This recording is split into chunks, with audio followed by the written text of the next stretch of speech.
E, acima de tudo, existe uma diferença entre resistir a isto e uma força puramente bruta ou natural, que é a de que posso resistir a isto com algum sucesso, mas não posso esperar, como Orfeu, mudar a natureza das rochas, das árvores e dos animais. Não desejo brigar com nenhum homem ou nação. Não quero entrar em minúcias desnecessárias, nem fazer distinções sutis. Nem pretendo parecer melhor do que meus semelhantes. Ao contrário, posso dizer que até mesmo procuro uma desculpa para conformar-me com as leis da terra. Estou mesmo pronto a conformar-me com elas. Na verdade, tenho razões para suspeitar de mim mesmo quando há este assunto. E, todo ano, quando reaparece o coletor de impostos, vejo-me disposto a rever os atos e a posição do governo geral e do Estado, e o espírito do povo, para descobrir um pretexto para a conformidade. Devemos amar a nossa pátria como a nossos pais, e se em algum momento deixarmos de dedicar-lhe nosso amor e nossos cuidados, devemos honrar o afeto e ensinar a alma, as coisas da consciência e da religião, e não o desejo de poder ou benefício. Acredito que o Estado logo será capaz de tirar das mãos de todo o trabalho desse tipo, e então não serei melhor patriota que meus conterrâneos. Analisada de um ponto de vista inferior, a Constituição, com todos os seus defeitos, é muito boa. A lei e os tribunais são respeitáveis. Mesmo este Estado e este governo americano são, sob muitos aspectos, bastante raros e admiráveis, como muitos já os descreveram, e podemos ser gratos a eles.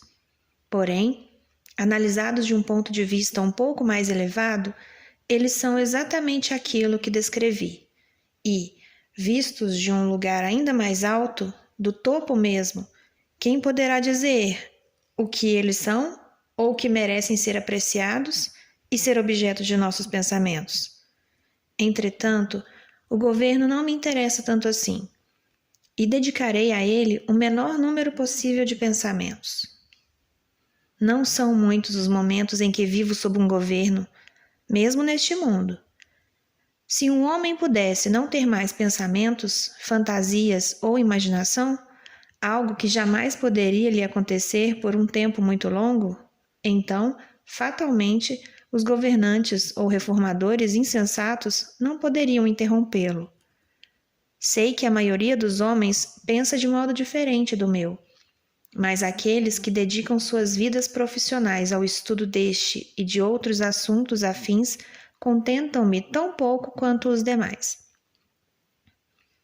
Os estadistas e legisladores, situando-se tão completamente dentro da instituição, nunca a contemplam nítida e abertamente.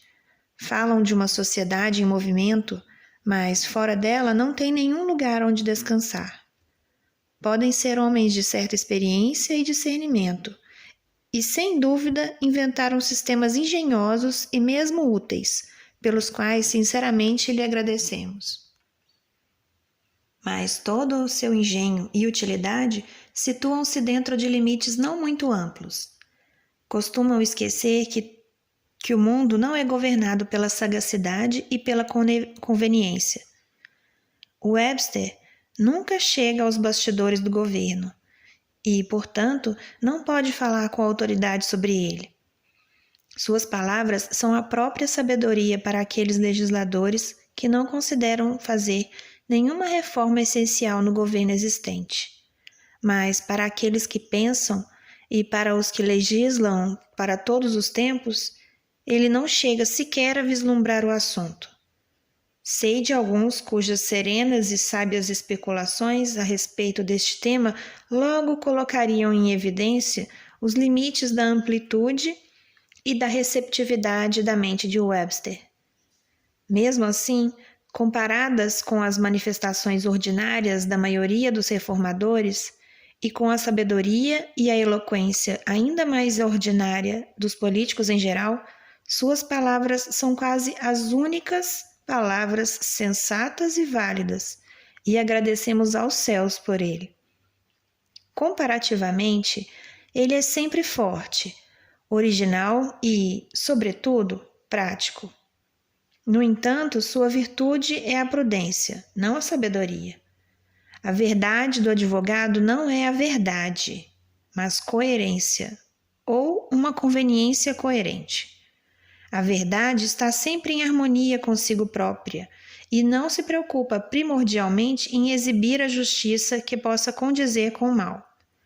Webster bem merece ser chamado, como realmente o foi, de defensor da Constituição.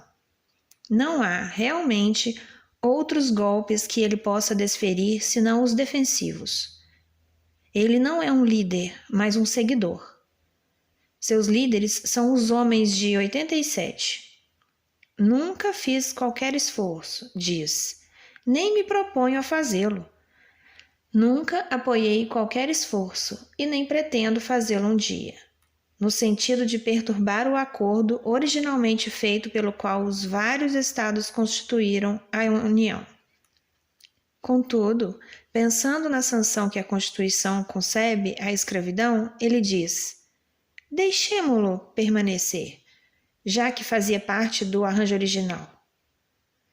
A despeito de sua notável agudeza e capacidade, ele é capaz de isolar um fato de suas relações meramente políticas e contemplá-lo em termos absolutos, como convém ao intelecto considerá-lo. Por exemplo, o que cabe a um homem fazer hoje, na América, com relação à escravidão.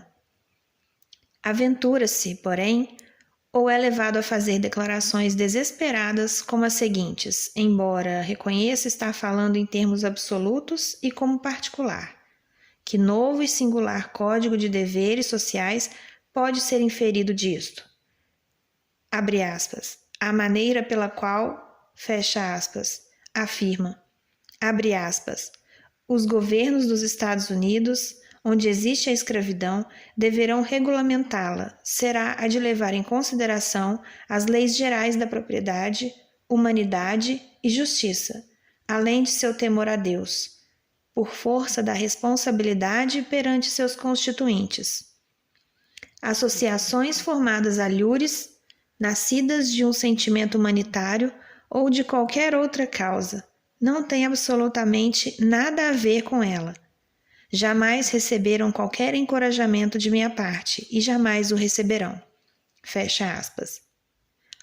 Aquele que não conhece fontes mais puras de verdade, que não seguiram o seu curso até mais alto, apoiam-se sabiamente na Bíblia e na Constituição, e bebem-na ali com reverência e humildade.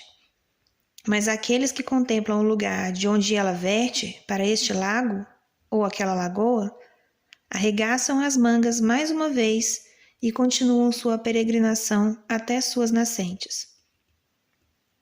Nenhum homem com gênio para legislar apareceu na América. Eles são raros, até na história do mundo.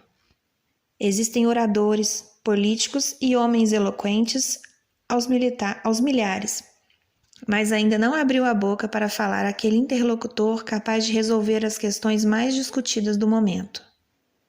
Amamos a eloquência pela eloquência, e não por qualquer verdade que possa exprimir ou por qualquer heroísmo que possa inspirar.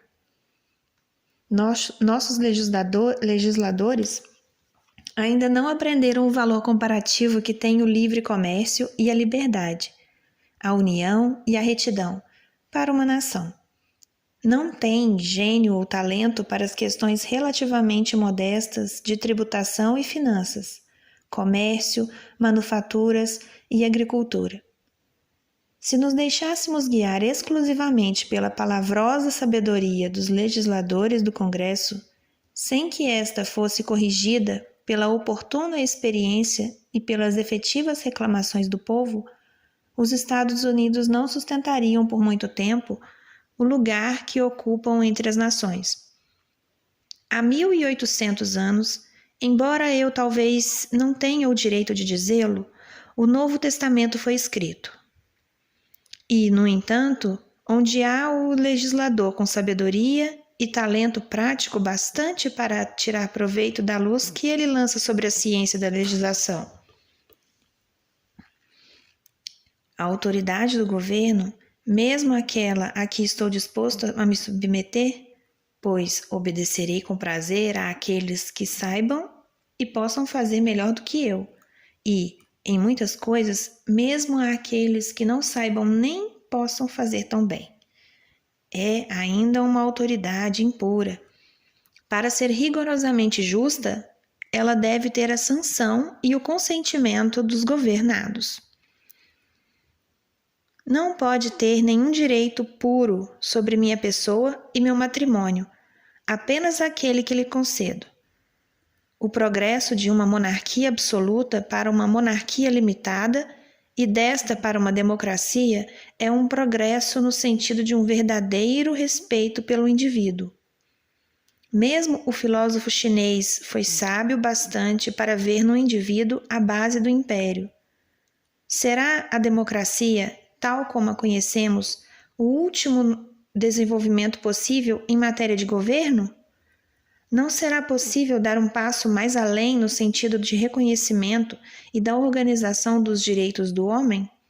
Jamais haverá um Estado realmente livre e esclarecido até que este venha a reconhecer o indivíduo como um poder mais alto e independente, da qual deriva todo o seu poder e autoridade, e o trate da maneira adequada. Agrada-me imaginar um Estado que, afinal, possa permitir-se ser justo com todos os homens e tratar o indivíduo com respeito, como um seu semelhante, que consiga até mesmo não achar incompatível sua própria paz o fato de uns poucos viverem à parte dele, sem intrometer-se com ele, sem serem abarcados por ele, e que cumpram todos os seus deveres como homens e cidadãos. Um Estado que produzisse este tipo de fruto e o que o deixasse cair assim que estivesse maduro, prepararia o caminho para um Estado ainda mais perfeito e glorioso, que também imaginei, mas que ainda não avistei em parte alguma.